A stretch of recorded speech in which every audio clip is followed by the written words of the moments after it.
Suivez la CAN Maroc 2025 sur Matin Libre Télévision. La CAN Maroc 2025 sur Matin Libre Télévision. C'est des plateaux spéciaux chaque jour avec des consultants expérimentés, des analyses pointues avant et après chaque match, sans oublier vos jeux pronostics avec de nombreux lots exceptionnels à gagner. Rejoignez nos annonceurs en composant le 01 97 99 25 22. Ne manquez surtout pas ce grand rendez-vous sportif.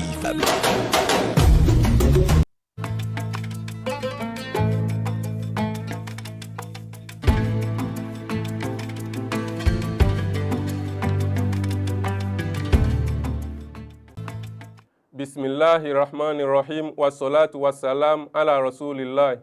Chers internautes de Matin Libre, nous allons parler aujourd'hui d'un sujet très important qui est le repenti avant le mois béni de Ramadan. Le Ramadan, c'est prévu pour le mois de février et c'est le moment de faire le repenti si en temps nous commettons des péchés.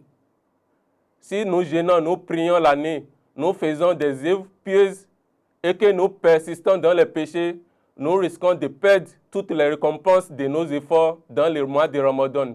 Si tu voles, il faut faire le repenti. Si tu mens, il faut faire le repenti. Si tu tues les gens injustement, il faut faire le repenti avant l'arrivée du mois de Ramadan. Parce que le repenti est des moyens qui nous permet de se rapprocher davantage d'Allah subhanahu wa ta'ala, d'obtenir son pardon et sa miséricorde dans la vie ici-bas et dans l'au-delà. Allah dit dans la sourate numéro 66, verset numéro 8, Allah dit, Ya ayyuhal lezina amanu, ô vous qui avez cru, tubu ilallahi taubatan nasuha, repentez-vous devant Allah, d'un repentir sincère, asa rabbukum an yukaffiru ankum sayyi'atikum, wa yudkhilakum jannatin tajri min tahtiha al-anhar, parce que c'est peu qu'Allah subhanahu wa ta'ala efface vos péchés et qu'il vous fasse entrer dans des jardins sous lesquels coulent des ruisseaux. Donc, chers frères et sœurs en islam, quoi qu'en soit le degré de notre péché, tu as tué quelqu'un, ou tu as volé, ou tu as forniqué, ou si tu as fait le repenti, d'un repenti sincère, Allah subhanahu wa ta'ala va te pardonner, il va accepter son repenti. Parce qu'Allah même s'est qualifié dans la sourate Ghafir. Allah dit, Ghafir Zambi, c'est lui-là qui pardonne à son serviteur. Et c'est Allah qui accepte le repenti de son serviteur. Donc, chers frères et sœurs en islam, si nous commettons des péchés, c'est le moment pour nous de faire le repenti avant l'arrivée des mois bénis de Ramadan. Quoi qu'en soit le degré de ton péché, même si ça atteint le premier ciel, si tu fais le repenti, Allah subhanahu wa ta'ala va accepter ton repenti. On nous a raconté dans un hadith rapporté par Muslim, qu'Allah subhanahu wa ta'ala l'agrée, l'histoire d'une femme qui a commis la fornication. Elle a eu des rapports sexuels. C'est ce qu'on appelle la fornication. La fornication, c'est le fait d'avoir des rapports sexuels en dehors du mariage. Et la femme là a eu des rapports sexuels alors qu'elle n'est pas mariée. Et après les rapports sexuels, chers frères et sœurs en islam, la femme là est tombée enceinte. Et en même temps, elle est partie voir le messager d'Allah, paix et salut sur lui. Elle a dit, Ya Rasulallah, ô messager d'Allah, assobtu hadda, j'ai commis un crime, j'ai dépassé la limite, j'ai eu des rapports sexuels en dehors du mariage, applique-moi la loi. Elle est partie voir le messager d'Allah pour faire quoi? Pour se confesser, pour faire le repentir. Et vous-même, vous savez, la loi en islam, si une femme a commis la fornication, genre elle n'est pas mariée, elle a eu des rapports sexuels, sa punition c'est quoi? C'est de la lapider jusqu'à la mort, selon les hadiths et l'interprétation des juristes. Et c'est comme ça que le prophète Mohammed sallallahu alayhi wa sallam a convoqué son tuteur. Et quand le tuteur de la femme est venu, le messager d'Allah a dit à son tuteur de bien la garder après l'accouchement, de la ramener. Et la femme est partie avec son tuteur. Et après quelques mois maintenant, la femme a accouché. Le tuteur a amené la femme au prophète Mohammed sallallahu alayhi wa sallam.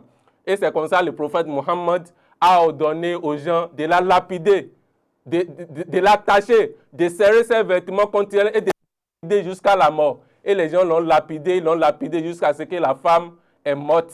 Et le prophète Mohammed sallallahu alayhi wa sallam a ordonné à ce qu'on prie sur elle, juste pour l'honorer. Et le prophète a prié sur la femme qui a commis l'adultère, la fornication. Et il y a un compagnon qu'on appelle Umar, qu'Allah subhanahu wa ta'ala l'a agréé. Il a dit, Ya Rasulallah, oh messager d'Allah, tu pries encore sur elle, alors qu'elle a commis un péché, un grand péché. Et le prophète Mohammed a répondu en disant, ah, elle a déjà fait le repentir. Elle est venue vers moi pour faire le repentir. Même si on partage, si on distribue son repentir à 110 personnes des habitants de Médine, ça leur suffirait. A-t-il déjà vient repentir, fait de donner sa vie à Allah subhanahu wa ta'ala, le majestueux. Vous voyez, chers frères et sœurs en islam, la femme qui a commis la fornication, un grand péché, elle a des rapports sexuels en dehors du mariage, elle est partie se confesser, faire le repentir à Allah subhanahu wa ta'ala auprès du prophète Mohammed sallallahu alayhi wa sallam, et Allah subhanahu wa ta'ala lui a pardonné. Et comment faire le repentir? C'est très simple. Pour faire le repentir, par exemple, tu voles. Quoi qu'en soit le péché, pour faire le repentir, tu regrettes d'abord d'avoir commis le péché. Tu regrettes d'abord d'avoir commis le péché. Si c'est un péché vis-à-vis d'Allah subhanahu wa ta'ala, tu dois regretter. Pourquoi de faire telle chose? Tu regrettes d'abord. Et deuxième chose, tu fais quoi? Tu prends l'engagement de ne plus commettre le péché. Ça fait deux. Et troisième chose que tu dois faire, tu dois abandonner le péché. Tu abandonnes le péché. Et quatrième condition maintenant, si tu as pris l'argent de quelqu'un, tu as volé chez quelqu'un maintenant, qu'est-ce que tu dois faire? Tu dois retourner l'argent à la personne d'abord et lui demander pardon afin qu'Allah subhanahu wa ta'ala te pardonne. Ou bien si tu as injurié quelqu'un, si tu as calomnié quelqu'un et qui a porté atteinte à son honneur, tu dois partir voir la personne pour demander pardon. Si la personne ne te pardonne pas, qui t'a offensé qui? C'est un homme qui t'a offensé, tu dois demander pardon à la personne afin qu'Allah subhanahu wa ta'ala te pardonne. Donc ça fait 4 conditions. Première condition, il faut regretter d'avoir commis le péché. Deuxième condition, tu dois prendre l'engagement de ne plus commettre le péché. Et troisième condition, tu dois abandonner le péché. Et quatrième condition maintenant, si tu as offensé un homme, tu as volé quelqu'un ou bien tu as injurié quelqu'un, tu dois demander pardon à la personne afin qu'Allah subhanahu wa ta'ala te pardonne.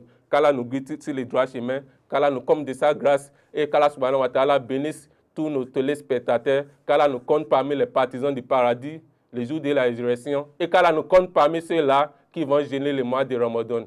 Assalamu alaikum wa rahmatullahi wa barakatuh.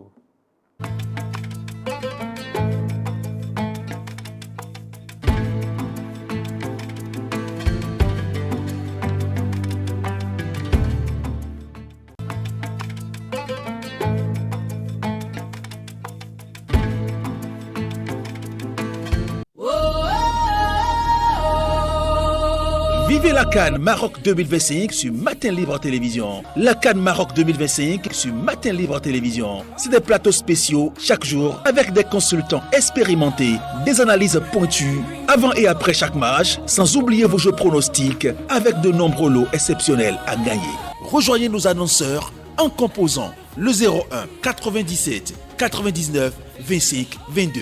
Ne manquez surtout pas ce grand rendez-vous sportif.